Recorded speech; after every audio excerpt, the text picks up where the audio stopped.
বাইরে বৃষ্টির শব্দ, মাঝে মাঝে বজ্রপাত, ঘরের ভেতর মৃদু আলো।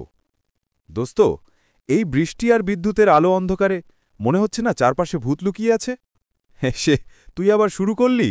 তবে শোন, আমি তোকে একবারের ঘটনা বলবো। তখন আমি ক্লাস 9-এ পড়ি। আমাদের গ্রামের বাড়িতে গিয়েছিলাম। রাত তখন প্রায় 12টা। হঠাৎ ঘুম ভেঙে গেল। শুনলাম বারান্দায় কেউ হাঁটছে। টুপ টুপ।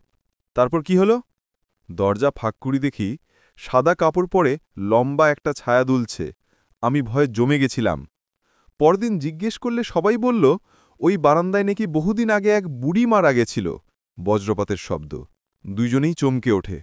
বাহ, তোর অভিজ্ঞতা শুনে আমারও মনে পড়ল। আমার ঘটনাটা ঘটেছিল কলেজ হোস্টেলে।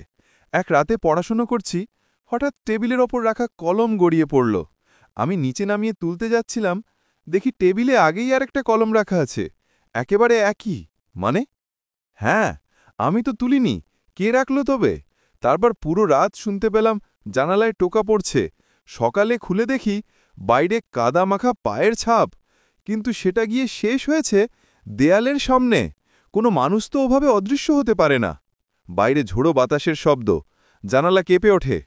গম্ভীর স্বরে, দোস্ত, যতই আধুনিক হই না কেন, কিছু রহস্য থেকে যায়। মলান হাসি। হ্যাঁ, বৃষ্টি আর অন্ধকারে সেই রহস্যগুলোই যেন আমাদের পাশে এসে দাঁড়ায়।